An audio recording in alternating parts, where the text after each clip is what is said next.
Colorado veterans of the Vietnam War are being honored with pins like these, marking 50 years since the Vietnam War. And here's the deal.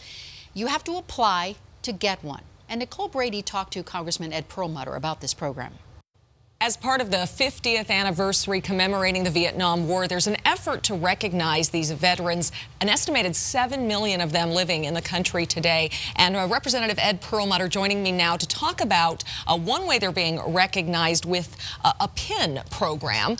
Tell us how this started in Congress quite a while back. Yes, so in the 2008 National Defense Act, Congress decided it was time that the Vietnam vets, the Vietnam-era vets, were recognized because they didn't get much recognition when they came home.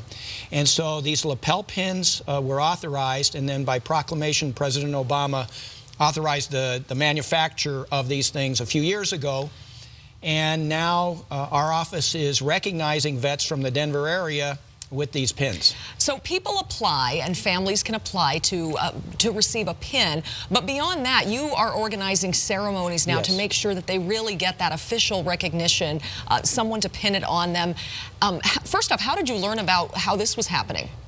General John Rose, who was selected by the President Obama to get this program started, was at the Paralyzed Veterans of America dinner here in Colorado last fall, and a few vets at that time were pinned by me and by the general. And I met with him again. I said, gee, I think this ceremony would really be welcomed again, and could you help us?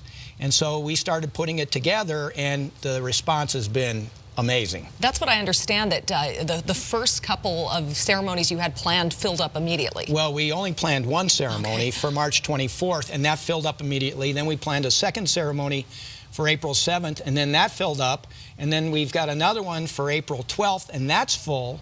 And so we're going to set up a block of ceremonies in the fall. So all three of these are at Red Rocks Community College. We'll be presenting the lapel pins to probably 50 to 70 vets at each of these ceremonies. Their families are welcome, the public's welcome.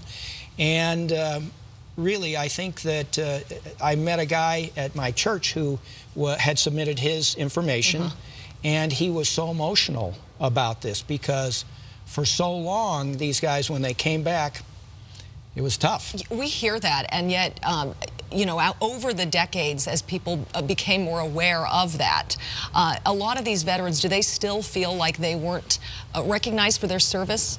Yes, and I think the craving for the recognition and the deserved recognition is shown by how many people have responded to these ceremonies, and quickly. And so they've called our office, they submit an application.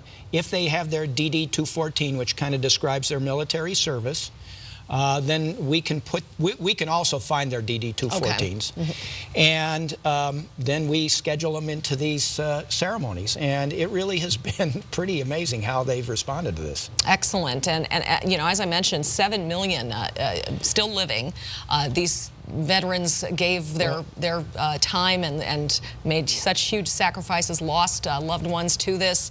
Their families certainly deserving of this as well. So they did not actually have to serve in country, but if they were part of the Vietnam era, they're entitled to one of these pins. Most everybody has been actually in service in Vietnam. I see. And this is the time frame from about 1965 to 75. 1955 to 1975, sorry, yes. Because we started with our military advisors into Vietnam, kind of assisting the French back in the 50s. Right. And then 75 was when the war ended. And so we're recognizing people who served in that period. And does it have to be a living veteran, or can families also apply posthumously as well? Okay. Great question. So the pins can be awarded posthumously. Families are welcome. We actually had one vet in yesterday. I met with him, and his brother served. His older brother served in Vietnam, was killed in Vietnam. Younger brother served, has died since then. So he was applying for all three, himself and his two brothers. That's wonderful to know, and I'm sure it's a great moment for you to be able to do the presentation. You know, well, you just gave me goosebumps. The ability of my office to help these guys and to help the men and women who served in that period, really, it's one of the highlights of serving in Congress. Yes, so please. To be able to recognize folks who put their lives on the line for all of us. Thank you, Representative Sure. Perlmutter, and thank you to our veterans who served during that time period. And please reach out. We can help you find out how to apply for a pin as well. Ann, back to you.